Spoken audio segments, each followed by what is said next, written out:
guys, and today's topic is offer under Indian Contract Act 1872. Here I will tell you about the definition of offer and the essentials that constitute a valid offer under the Indian Contract Act 1872. But before that guys, if you like my video, don't forget to hit the like button. किसी भी एक valid contract के लिए जो first step होता है वो होता है एक ऑफर। तो ऑफर जब इतनी जरूरी चीज है तो उसको कॉन्ट्रैक्ट एक्ट में भी डिफाइन किया गया है। So according to Indian contract act 1872, offer is defined under section 2A and it states that when one person signifies to another his willingness to do or to abstain from doing something with a view to obtain the assent of that other to such act or abstinence, he is said to make a proposal. तो जब भी कोई व्यक्ति किसी भी काम को करने या फिर किसी काम को ना करने के लिए कोई ऑफर या प्रस्ताव रखता है किसी दूसरे के सामने, तो उस चीज को कहते हैं एक ऑफर, या उसे कहते हैं कि या वो व्यक्ति कोई प्रस्ताव रख रहा है या फिर वो कोई ऑफर रख रहा है। यहाँ पर 3 बातें हैं जो नोट करने वाली हैं। 3 things should be noted here. First one is the expression or of willingness to do or to abstain from doing something must be to another person. जो आप ये काम कह रहे हो कि ये काम करूंगा या ये काम नहीं करूंगा, ये जो चीज है ये आप किसी दूसरे से कहोगे, खुद से नहीं कहोगे।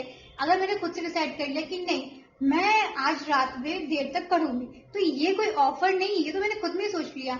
ये अगर मैं किसी और के साथ कहती हूँ बैठ के कि नहीं आज हम लोग ये काम करेंगे फिर ये काम नहीं करेंगे, तो वो होता है एक offer. And second point is it must be an expression of willingness to do or to abstain from doing something. जो ऑफर है उसमें ये होना चाहिए कि या तो आप कोई काम करोगे और या तो कोई एक काम आप नहीं करोगे। ये now the third point that should be noted here is that the expression of willingness to do or to abstain from doing something must be made with a view to obtaining the assent of the other person to such act or abstinence. ये जो offer आप the offer you are making, जो आप offer दे रहे हो, ये उस view से करना चाहिए कि आप किसी दूसरे की जो असेंट है, जो मंजूरी है, वो लेना चाहते हो। ये होना चाहिए आपका ऑब्जेक्टिव। ये नहीं कि आपने खुद ही बोल दिया कि आप कि हाँ भाई मुझे अगर 10,000 रुपए मिल जाए तो फिर भाई मैं अपनी बाइक बेच दूंगा, तो ये कोई ऑफर नहीं है।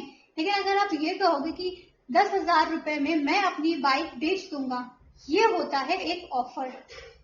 ओके, नाउ यहाँ पर कुछ चीजें होती है जो आपको देखनी चाहिए कि एक वैलिड ऑफर कैसा होना चाहिए।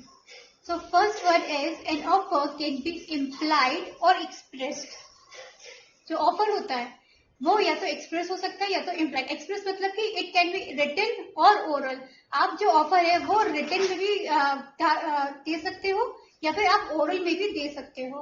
इम्प्लाइड में कैसे होता है? इम्प्लाइड में होता है कोड ऑफ कंडक्ट के थ्रू। आप अपने कोड ऑफ कंडक्ट के थ्रू भी ऑफर दे सकते हो। Second point is an offer must contemplate to give rise to legal consequences and be capable of creating legal relations. जब हम लोगों ने पढ़ा था essentials of a valid contract, उसमें भी ये पॉइंट था कि contract must give rise to legal obligations और लीगल रिलेशंस। कोई भी कॉन्ट्रैक्ट है वो लीगल रिलेशंस को अराइज करना चाहिए। उसी तरह जो ऑफर है वो भी लीगल रिलेशंस को अराइज करना चाहिए। सपोज मैंने कहा कि या फिर मेरे फ्रेंड ने मुझे कहा, ऑफर किया कि चलो आज रात में तुम मेरे घर पे डिनर करना, और मैंने उसे एक्सेप्ट कर लिया। और अगर मान लीजिए मैं नहीं पहुंचती तो क्या वो मुझे कोर्ट में सू कर सकती है? नहीं कर सकती, क्योंकि यहाँ पर हमारी जो बातचीत हुई, जो कॉन्वर्सेशन हुई, उसमें हम दोनों का ही ऑब्जेक्टिव ये नहीं था कि हम लोग अपने आपस में लीगल रिलेशन स्टैब्लिश कर रहे हैं। ये ही जब 2 कंपनीज में एक ऑफर या एक कॉन्ट्रैक्ट होता है तो वहां पर वो इंटेंट करती है लीगल रिलेशंस में एंटर करने के लिए। तो ये होता है डिफरेंस। तो जो ऑफर है, जो लॉफुल ऑफर है, जो एक कॉन्ट्रैक्ट को मतलब आने में हेल्प करेगा, वो लीगल रिलेशंस को बीच में लाने की चाहिए। Third point is the terms of the offer must be certain and not loose और vague. This point was also there when we studied about the essentials of a valid contract. तो जो भी offer है उसमें जो भी terms and conditions हैं वो सर्टेन होनी चाहिए कि मैं आपको 50 टन ऑफ वीट या फिर राइस सेल करने के लिए ऑफर कर रहा हूँ या फिर परचेज करने के लिए ऑफर कर रहा हूँ। जो भी चीज है इस प्राइस पे, इस डेट को, इतनी क्वांटिटी में, इतनी पर यूनिट प्राइस पे, हर चीज जो है वो ऑफर में सर्टेन होनी चाहिए। कुछ भी लूज या वेग नहीं होना चाहिए। Fourth point is an invitation to offer is not an offer. See, now this is very important to distinguish between an invitation to offer and a real offer. जब भी सपोज आपके पास बहुत सारे पैम्फलेट्स आते हैं, उसमें जो कंपनीज हैं जो या रिटेल स्टोर्स हैं वो आपको कहते हैं कि हमारे यहाँ इतना ऑफर चल रहा है, 50% डिस्काउंट चल रहा है, ये है वो है, ये सारी चीजें। तो ये क्या है? ये इन्विटेशन टू ऑफर है, ये कोई ऑफर नहीं है। ये this is your invitation to offer. उसी तरह ऑक्शन में क्या होता है? ऑक्शन की जब आपको पता चलता है, ऑक्शन का भी जब एडवर्टाइजमेंट निकलता है तो वो कोई ऑफर नहीं होता है। ऑफर कब होता है? जब आप उस ऑक्शन में जाते हो और वहां पे जब आप बिडिंग करते हो तो फिर वो होता है एक offer. Fifth point is an offer may be specific और जनरल। जब भी हम किसी एक पर्टिकुलर पर्सन को या पर्टिकुलर कंपनी को या किसी पर्टिकुलर सेक्शन को, किसी भी पर्टिकुलर चीज को ऑफर करते हैं तो वो होता है स्पेसिफिक ऑफर। लेकिन जब हम एक offer as a general for the public at large करते हैं, that is your general offer. Like अगर मिस्टर एम ने कहा कि वो अपनी बाइक मिस्टर एन को बेचना चाहते हैं, मिस्टर एन ने ऑफर किया है मिस्टर ओ को या मिस्टर एन को कि वो अपनी बाइक बेचना चाहते हैं, तो ये जो ऑफर है यहाँ पे जो मिस्टर एम ने मिस्टर एन को जो ऑफर दिया है वो है आपका स्पेसिफिक ऑफर। ये होता है आपका स्पेसिफिक ऑफर। यही कुछ कंपनीज होती हैं जो अगर मान लीजिए किसी ने दावा कर दिया कि आप हमारी क्रीम को यूज करिए, आप हफ्ते भर में गोरे हो जाओगे या फिर ये हो जाएगा वो हो जाएगा, तो ये जो ऑफर है ये कंपनीज जो हैं ये पब्लिक के लिए एट लार्ज करती हैं, तो ये होता है उनका एक general offer. Six point is offer must be communicated to the offeree. यहाँ पे क्या है? जो ऑफर आप दे रहे हो वो ऑफरी तक पहुंचना ही चाहिए। जब तक किसी ऑफरी के पास ऑफर पहुंचेगा नहीं तो वो उसको एक्सेप्ट कैसे करेगा? एक्सेप्ट नहीं करेगा तो फिर वो कॉन्ट्रैक्ट कैसे बनेगा? तो इसीलिए ऑफर का ऑफरी के पास तक पहुंचना जरूरी होता है। Next point is offer should not contain a term the non compliance of which should lead to the amount of acceptance. मतलब ऑफर में कोई ऐसा भी टर्म एंड कंडीशन नहीं होनी चाहिए जो अगर जो ऑफरी है वो पूरी ना करे तो उसको एक्सेप्टेंस मान ली जाए ऑफर के, ये कहा गया है।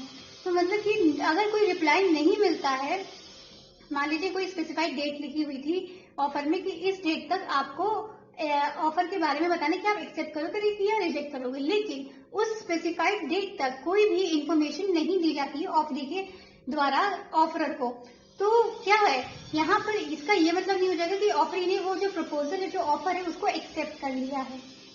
ये है। Next point is an offer can be made subject to any terms and conditions. Offerer जो है वो ऑफर के में कोई भी टर्म्स एंड कंडीशन सब्जेक्ट कर सकता है। वो कह सकते हैं कि आप मुझे जो भी अपनी एक्सेप्टेंस दोगे वो प्रिस्क्राइब मोड में दोगे या कोई भी टर्म्स एंड कंडीशन लगा सकता है। Next point is two identical cross offers do not make a contract. When two parties make identical offers to each other in ignorance of each other's offers, the offers are cross offers. Suppose Mr. N ने भी Mr. जो J थे उनको कहा कि मैं आपको 50 ton of rice बेचना चाहता हूँ, और मिस्टर जे ने भी उसी टाइम पे मिस्टर एन को ऑफर कर दिया कि मैं आपसे 50 टन ऑफ राइस खरीदना चाहता हूँ। तो यहाँ पे क्या होगा? क्रॉस ऑफर्स हो गए। एक ही टाइप के ऑफर खरीदने और बेचने वाला इन्होंने एक दूसरे में आपस में दे दिया, तो ये क्रॉस ऑफर हो गए। तो इसमें क्या हो, ये कोई भी कॉन्ट्रैक्ट के लिए नहीं मान्य होगा। Lapse and revocation of offer, किस किस कंडीशन में आप अपनी जो ऑफर है उसको रिवोक कर सकते हो, मतलब खत्म कर सकते हो। इसमें जो फर्स्ट पॉइंट है that is an offer lapses after reasonable और स्टिपुलेटेड टाइम। कोई भी जो ऑफर है वो हमेशा के लिए नहीं रह सकता है, वो हर ऑफर की एक वैलिडिटी रहती है, या तो वो वैलिड पीरियड या फिर उस स्टिपुलेटेड टाइम जो रहता है वो उस ऑफर में लिखा रहता है, और अगर नहीं लिखा है तो फिर एक रीजनेबल टाइम तक ही वो ऑफर वैलिड रहता है, उसके बाद नहीं वैलिड रहता है। तो ये बहुत जरूरी है कि ये देखना कि वो जो ऑफर आपको मिला है वो कितने टाइम पीरियड के लिए वैलिड है। Second point is an offer lapses by not being accepted in the prescribed mode, or if no mode is mentioned then in some usual and reasonable manner। तो जो भी ऑफर रहता है अगर उसमें लिखा हुआ है कि इस ऑफर को एक्सेप्ट करने के लिए आपको प्रिस्क्राइब मोड या चैनल को यूज करना पड़ेगा, अगर आपने उस चैनल को नहीं यूज किया है, उस मोड को नहीं यूज किया है, तो जो आपका ऑफर है वो अपने आप ही लैप्स हो जाएगा या फिर खत्म हो जाएगा। सपोज आपने लिखा था कि जो ऑफर है वो आप ऑफर में लिखा हुआ था कि आपको जो एक्सेप्टेंस है वो आपको बाय पोस्ट देनी होगी, लेकिन आपने क्या किया, आपने उसकी जो एक्सेप्टेंस वो बाय पोस्ट नहीं दी, आपने उनको मेल कर दिया। तो ये जो प्रिस्क्राइब मोड जो लिखी हुई थी आपने उस मोड में नहीं दिया, तो इसलिए जो आपकी एक्सेप्टेंस है वो वैलिड नहीं मानी जाएगी। Third point is an offer lapses by rejection. Rejection से भी जो ऑफर है वो लैप्स कर सकता है, और वो जो रिजेक्शन है that can be express also and that can be implied also. Express मतलब जो रिजेक्शन है वो या तो वर्ड स्पोकन या रिटन फॉर्म में होगी। अब इम्प्लाइड में कैसे हो सकती है रिजेक्शन, इसमें दो तरीके हो सकते हैं, where either the offeree makes a counter offer. अब काउंटर ऑफर क्या होता है, सपोज मैंने कहा कि मेरी बाइसिकल 10,000 रुपए में मिस्टर शिव से कहा कि मेरी 10,000 रुपए में मेरी साइकिल खरीद लो, लेकिन मिस्टर शिव ने कहा कि नहीं 10,000 नहीं, मैं आपसे 8,000 में खरीदूंगा। मैंने तो मना कर दिया कि नहीं भाई, मैं 10,000 रुपए ही लूंगी और 8,000 रुपए में अपनी साइकिल नहीं बेचूंगी। तो उसने कहा चलो ठीक है, लेकिन फिर बाद में वो मेरे पास आते हैं, कहते हैं कि चलो ठीक है मैं 10,000 रुपए में आपकी साइकिल ले लेता हूँ। तो यहाँ पे क्या है, यहाँ पर उन्होंने एक काउंटर ऑफर किया है, तो इसलिए ये जो रिजेक्शन है ये इसकी वजह से ऑफर जो है वो लैप्स हो जाता है। उन्होंने जो रिजेक्ट किया मेरा ऑफर कि नहीं 10,000 नहीं वो 8,000 देंगे, तो उसकी वजह से जो ऑफर है वो लैप्स हो गया था। अब जब वो दोबारा आए मेरे पास 10,000 रुपए में मेरी साइकिल लेने के लिए, तब वो उस ऑफर को एक्सेप्ट करने के लिए एलिजिबल नहीं थे, क्योंकि वो उस ऑफर को एक बार रिजेक्ट कर चुके थे। Now, the second condition in implied rejection is where the offeree gives a conditional acceptance। conditional acceptance मतलब ऑफरी ने कहा ये कोई कंडीशन रख दी कि ठीक है मैं आपको ऑफर एक्सेप्ट कर लूंगा, लेकिन मेरी एक ये कंडीशन है, अगर वो कंडीशन पूरी होगी तो ही मैं आपको ऑफर एक्सेप्ट करूंगा। जब ऐसा होता है तो इस केस में भी ऑफर लैप्स कर जाता है या खत्म हो जाता है। Next point is an offer lapses by death or insanity of the offerer or the offeree before acceptance। जो ऑफर है वो लैप्स कर जाता है अगर ऑफरर या ऑफरी की डेथ हो जाती है या फिर वो इंसेन हो जाते हैं, वो पागल हो जाते हैं एक्सेप्टेंस के पहले। मतलब ऑफर के एक्सेप्ट होने से पहले अगर ऑफर या ऑफरी दोनों में से कोई भी इंसेन हो जाते हैं, पागल हो जाते हैं या फिर डेथ हो जाती है उनकी, तो जो ऑफर है वो वहीं का वहीं खत्म हो जाएगा। ये next point is an offer lapses by revocation. Revocation से भी जो ऑफर है वो लैप्स कर सकता है। वो कैसे, an offer is revoked when it is retracted back by the offeror. मतलब ऑफरर ने अगर उस ऑफर को वापस ले लिया है उसको एक्सेप्ट होने से पहले, तो वो जो ऑफर है वो लैप्स कर जाएगा। एंड जो ऑफर है वो किसी भी टाइम रिवोक कर सकता है ऑफरर एक्सेप्टेंस के पहले तक, एक्सेप्टेंस के बाद वो उसे रिवोक नहीं कर सकता है। और ये जो रिवोकेशन है ये किसी उसी चैनल के थ्रू होनी चाहिए जिस चैनल के थ्रू आपने ऑफर दिया था। And revocation must be express and must be communicated by the offeror himself. जो रिवोकेशन है ऑफर की वो ऑफरी के पास तक ऑफरर को ही ले जानी चाहिए, ये है condition. Next is revocation by non-fulfillment of a condition preceding to acceptance। अब अगर आपके ऑफर में कोई कंडीशन थी कि अगर वो कंडीशन पूरी होती तो और उसके बाद ही आप उस ऑफर को एक्सेप्ट कर सकते थे, और अगर उस ऑफरी ने वो कंडीशन पूरी नहीं की है और ऐसे ही एक्सेप्टेंस दे दी है तो भी वो जो एक्सेप्टेंस है वो इनवैलिड रहेगी, तब भी वो जो ऑफरी है वो एलिजिबल नहीं है उस ऑफर को एक्सेप्ट करने के लिए। Last point is offer lapses by subsequent illegality or destruction of the subject matter, like subsequent illegality, ये भी हम लोगों ने पढ़ा हुआ है मेरी प्रीवियस वीडियो में। सो ऑफर जो है वो लैप्स कर जाएगा सब्सिक्वेंट इलीगैलिटी के केस में, और या तो जो सब्जेक्ट मैटर है वो ही डिस्ट्रॉय हो गया उसके केस में। सपोज जो क्या कहते हैं, लाइक प्राइवेट ट्रेडिंग की हम लोगों ने उसमें जो है एग्जाम्पल दिया था। जब हम लोगों ने कॉन्ट्रैक्ट किया था, जब ऑफर किया था, सपोज मैंने ऑफर किया था कि चलिए ठीक है, मैं अपनी साइड से 50 टन ऑफ वीट जो है वो आपको सप्लाई करना चाहती हूँ, बेचना चाहती हूँ। और इसके पहले की जो ऑफरी है वो मेरी ऑफर को एक्सेप्ट करता, गवर्नमेंट ने private trading of wheat ban कर दी। तो यहाँ पर अब जब अगर वो एक्सेप्ट कर भी लेता है मेरा ऑफर, तो भी यहाँ पर हम लोग वैलिड कॉन्ट्रैक्ट में एंटर नहीं कर पाएंगे। क्यों नहीं कर पाएंगे? क्योंकि गवर्नमेंट ने फीड की जो प्राइवेट ट्रेडिंग है उस पर बैन लगा दिया है। और या तो फिर कोई जो सब्जेक्ट मैटर था, जैसे अगर मैंने ये कहा होता कि आप मुझे 10 लाख रुपए दो, मैं आपको अपना घर बेच दूंगी, मैं 10 लाख रुपए में अपना घर बेचना चाहती हूँ मिस्टर एन को। लेकिन क्या हुआ, जब मैंने ऑफर दिया, उस ऑफर को एक्सेप्ट करने से पहले ही मेरा जो घर है वो उसमें डिस्ट्रॉय हो गया या कुछ भी हो गया उसमें। तो इससे क्या होगा, वो जो ऑफर है वो वहीं पे खत्म हो जाएगा, वहीं पे लैप्स हो जाएगा।